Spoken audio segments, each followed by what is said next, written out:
Welcome to another episode of Going Great Runs, and in this episode I'm going to talk about again the theme of motivation. In the last video, or an earlier video, I talked about how you can just extend your time on feet, doing another run a week, or extend the distance, that sort of thing. In this video I do something slightly different. Well, in fact, it's probably a thing that people don't think about doing when they first start running, and that's actually consider a training plan. Now, like Garmin, there are loads of training plans online you can do, but the good thing, if you can do it on a watch like a Garmin, there are others that once you set it up, it does everything for you. It asks you sort of like how long you're going to do it over for, like which days you want to run, how many, that sort of thing, and the time you want to achieve, and it will set the whole thing up for you. So in today's episode, I'm going to focus on creating that 5k training plan within Garmin. So stay tuned. Right, in this part of the video I'm going to show you how to use the Garmin Connect app to actually sort out a training plan. And it's a good idea, as I said earlier, that when you start running, to follow something like a 5k training plan. That way it sort of keeps you honest and sort of forks you out the door, again with a motivation theme.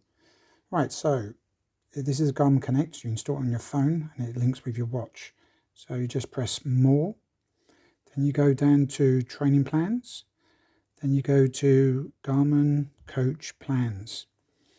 Then you want to find a plan. Then there's the legal jargon, because you should consult a doctor before a medical professional, before you start any activity like this. So I accept. I'm doing a running plan, so you can also see you can do it for cycling. Here it said it starts to ask you some questions like average weekly distance I want to do, or the average pace. I'm going to focus on the average pace, and I'm going to change this so it's to 5:59. So like I said earlier in the video, the whole point is to try and break that 30 minutes for a 5k. But you can set it for any time you want, just don't go too aggressive. Then done, then next. Then I'm doing a 5k plan.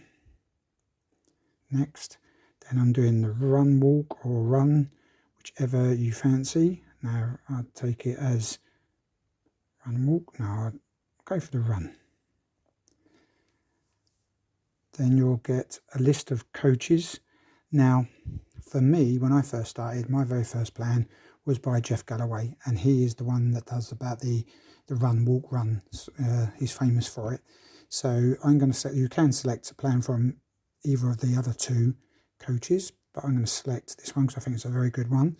It goes through some information about roughly how long it takes, that sort of thing. It tells you a bit about Jeff, and you can actually watch a video to actually give you a bit more insight before you make a choice. So sign up plan. Now it asks you which days are you available to run. Now it says there select at least 3 days. Now I would actually, when you first start, don't select any more than that. So if I make sure on Monday I'm having a rest day, so I run Wednesday, don't want to run Thursday and Friday, and I run a Saturday.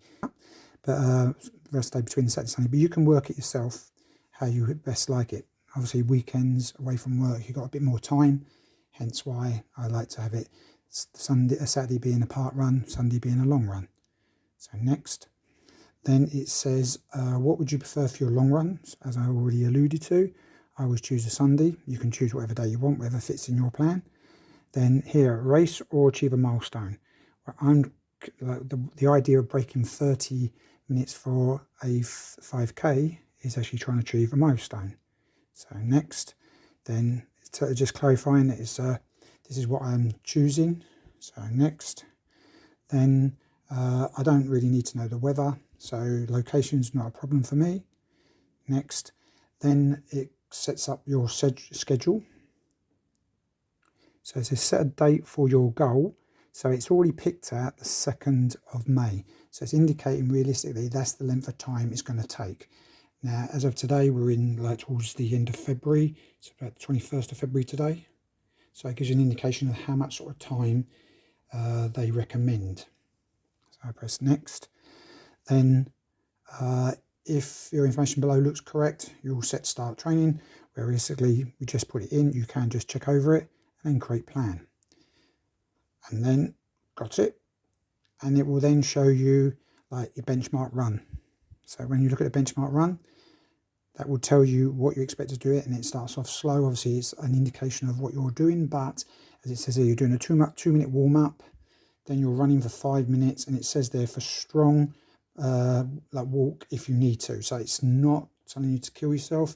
Yeah, it literally is saying to just go out with a good effort to give an indication of what your fitness is like at that particular point. So don't go like overboard as such with it.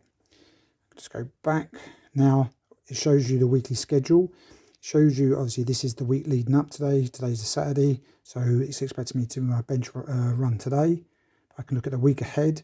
At the moment, it probably won't show me when I click on, normally when you click on any one of these, it will show you the workout it's got in mind for you.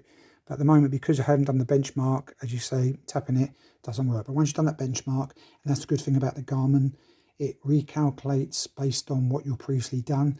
So it might up you a little bit, your speed and that sort of thing, with endurance, or take it down a notch if you are not meeting the sort of time it expects at that time. But don't worry, just take your time and enjoy it. That's the key thing. So that is it.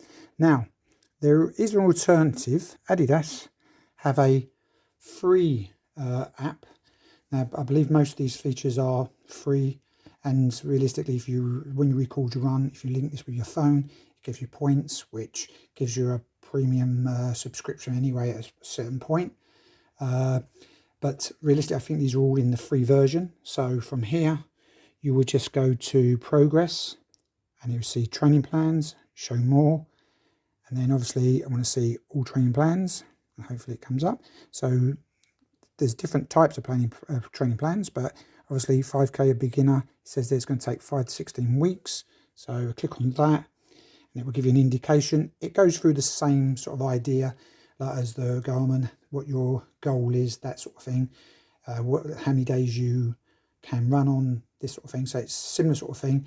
The only difference between this and the Garmin will automatically put it onto your watch. So when you sync your watch with your phone, it automatically puts the actual activities on the day. So as soon as you go out for a run, you click on it, your run will already be there.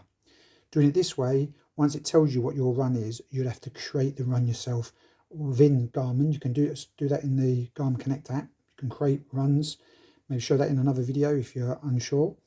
So you can create the run, and then it will sync to your phone. So you can then obviously go out and do your runs. Okay, so hopefully that will inspire you to actually set up a plan. Like I said, when we first start running, we don't really think about doing a 5k plan or following any type of training plans. But it is a good way to motivate you. It's a good way if you're struggling to get out the door because your watch is telling you, oh, you need to do a particular run on a particular day. Obviously, you don't take it literal, but if that's the drive you need to get out the door, then it all helps. So, okay, hopefully if you like this video, give it a thumbs up, subscribe if you want more content like this, and we'll see you on the next video.